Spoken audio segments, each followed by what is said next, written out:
Hey, little buddy, something to come out and give you a bit of a fright.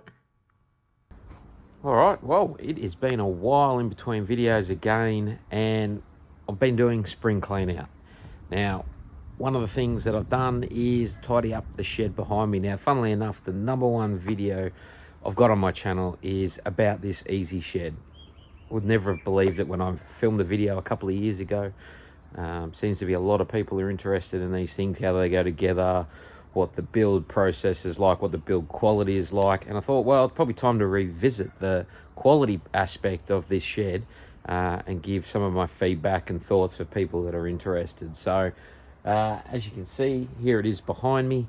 And yeah, let's jump into a couple of the good and the not so good on how this shed is holding up. So I guess first of all, you'll probably see this side gets a lot of weather, and the screws that are all holding this together, I didn't buy any extra ones. They were all with what came with the kit. I think they were a galvanized type of screw of some description, but as you can probably see, there are a lot of dark colored ones where the screws are actually rusting. I'll zoom in here and I'll sort of show you. So you can see here, this one perfectly fine, but then ones that get a lot of moisture on them really rusted out. So and it seems to be really hit and miss. Other ones here that get a little bit of water obviously running down the cracks and so on, same deal. Some are darker than others. Now, how long are they going to go? How long are they going to last before we need to replace them or rust out completely? Not too sure.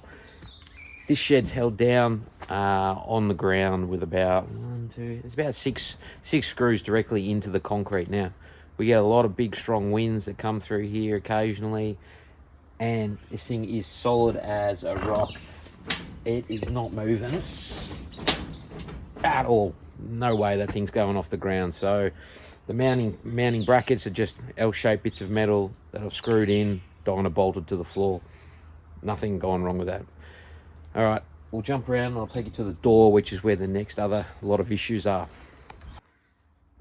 All right, so the door. Now, one of the things that a lot of people seem to struggle with is getting the doorways and the doors hung square with them opening and closing. Now, as you can see, probably at the top, it has sagged a little bit. I don't normally open this side of the door, so it doesn't really bother me. But yeah, it's mainly the other side. Now, because the steel is so cheap, sorry, not so cheap, probably so thin, probably is cheap as well, these screws, they've only got a very limited amount of purchase. So if you can see here, that's probably thicker than what the actual tin is.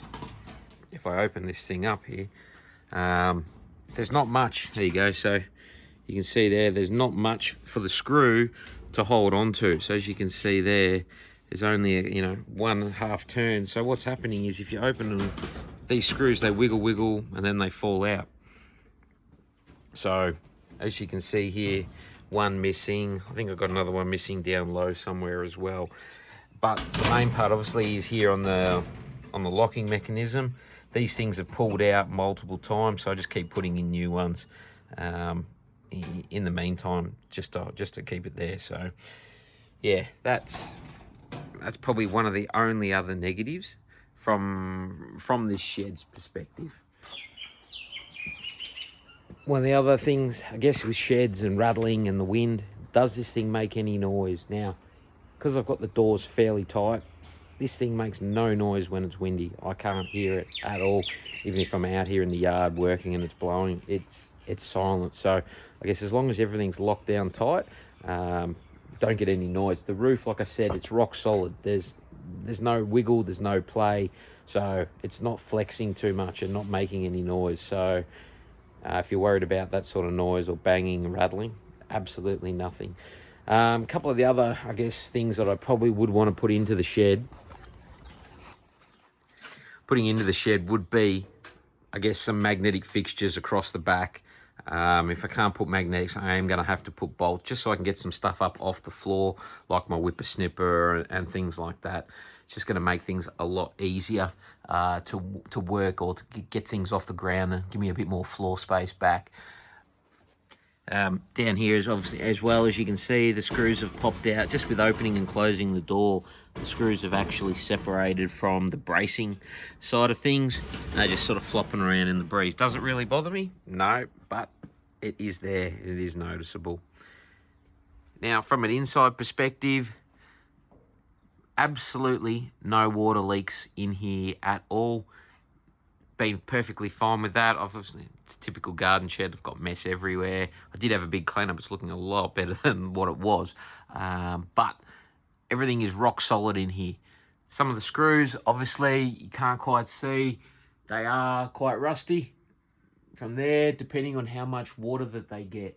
I don't know why some are, must be the way the water falls and flows into these channels and runs down. But yeah, there is a bit of a rusting process going on in that regards. Now, from a roof perspective, you know, fading, paint's holding up pretty well, I'd say, considering if you look at this sort of level here, that gets all of the morning sun here, the way this shed faces. I wouldn't say it's faded. I'd say it's holding up pretty well in the scheme of things. Scratches and knocks and dints. Yeah, look, it's a shed. It gets marked. I'm not worried about the paint scheme. On top, obviously, there's a fair bit of growth going on there. But yeah, the only thing I have, water coming in, does flow in down here underneath. The only other thing is, obviously, because this is not sealed, water does flow in underneath, but I don't have anything that can get damaged from a water perspective. Yeah, and nothing else is going rusty in that regard, so I'm not too fussed. But you can see here, there's obviously a fair bit of build-up in the bottom of these things. So if you were wanting to keep this from rusting out in the bottom, probably worth getting the hose onto them and giving them a good clean out. If you did want to seal it, you probably want to seal it from the inside, both on the floor and where the sheds, where they sit in that groove to stop the water from flowing out. But overall, would I buy another one of these sheds? Apart from the initial mucking around with setting these up, taking a lot longer than normal, yeah, I would buy another one. Would I use the same screws? I'm not sure. Oh, yeah. What rusts? Aluminium and steel? What corrodes if you went stainless versus galvanized versus putting in pop rivets? I don't know, right? It's a garden shed. It's not on display. Do I really care that they're rusting? No. Would I put it in again? Absolutely. So yeah, pretty short review. No idea what these things even cost now. Maybe I'll jump online and have a bit of a look and see how much in the last 2 or 3 years the pricing has jumped up. So yeah, it should be on the screen now. If you've got any questions on the shed, yell out, give me a buzz, send me a message, and yeah, thanks again for watching.